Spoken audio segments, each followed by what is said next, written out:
Hello everyone, welcome to my fantastic story journey. We're off on a special adventure today, don't miss out.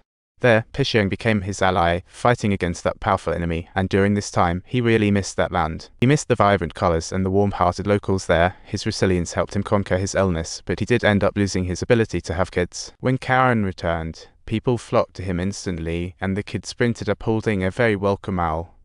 The village boys also showed off the wounds he had helped bandage, and during his absence, the black housekeeper kept the room spotless. To repay the enthusiasm of the natives, Karen decided to save them the European way, but his plan to open a school locally was met with laughter at the New Year's party. As sparks were about to fly, Denis dramatically appeared, dragged him away. They danced to music, yet Denis disapproved his rescue plan. He held the view that these indigenous people possessed their unique way of life.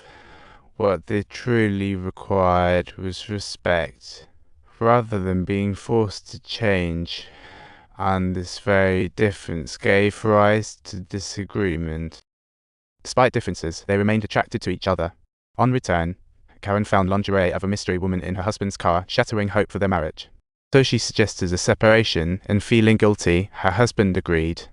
In the days to come, Karen threw herself into farm work, bustling in the lush fields, personally drying beans and reveling in the joy of harvest while smoothly launching her teaching plan. She worked late into the night every day until one day, Denis showed up, inviting her to join him as a hunting trip partner. With him, Karen embarked on a new whimsical journey, both bursting with curiosity about the world.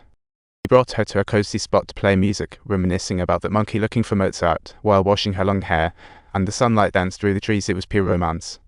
Their unspoken feelings flowed warmly at this moment, but they were suddenly eyed by a priest. Karen's no longer that timid woman.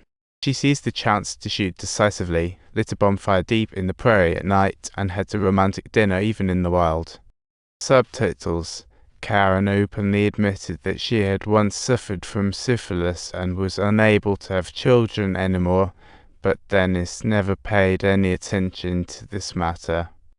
On that particular night, they finally acknowledged each other's true feelings.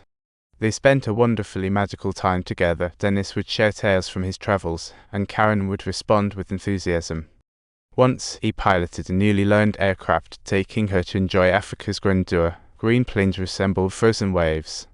The migrating animals flowed like stones. The winding river seemed to be the blood vessels of the earth, and flocks of red birds swooped up from the sunlit lake. What a spectacle! They held tightly to each other's hands in the sky, just to share this spectacular scene, bringing immeasurable joy. Denis' free-spirited soul initially capped, but as time passed, it slowly transformed into an unseen torment. She was uncertain when he would reappear. She didn't know when he would leave again, so she busied herself with her work and managing everything around her. Until one day, her husband came looking for her. He had found a wealthier partner and wanted to end their marriage.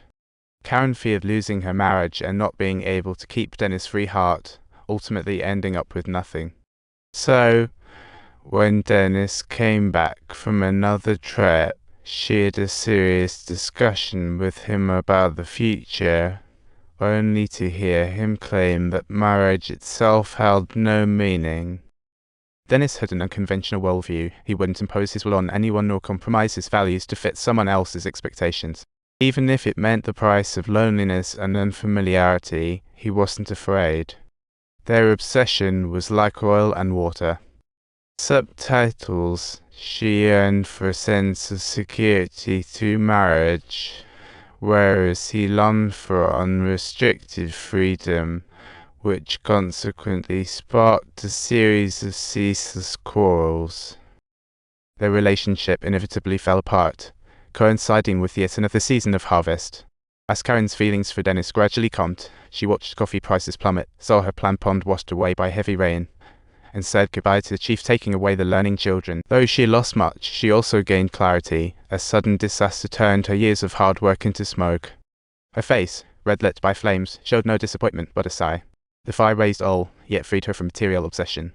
Karen would have her land reclaimed by the government after bankruptcy, and when friends came to console her, their reaction was unexpected. Subtitles. Karen made the decision to sell off her properties in preparation for returning to Denmark, even though she had been striving hard outside. Though she lost everything, her sense of responsibility towards the land never faded. Before leaving, she tirelessly sought a place for the natives to settle down, but every attempt ended in rejection. For the last time as a baroness, Karen made a request at the new governor's inauguration, only to be rejected. Under everyone's gaze, she knelt without hesitation, having once aimed to Europeanize here, but now to save a piece of land. The governor remained unmoved, preparing to have her removed to avoid problems for Denis. The governor stated that he would take it into consideration, even though, in reality, I didn't actually have a need for it. Sorry, I don't know you. One evening, Karen felt a pang of guilt.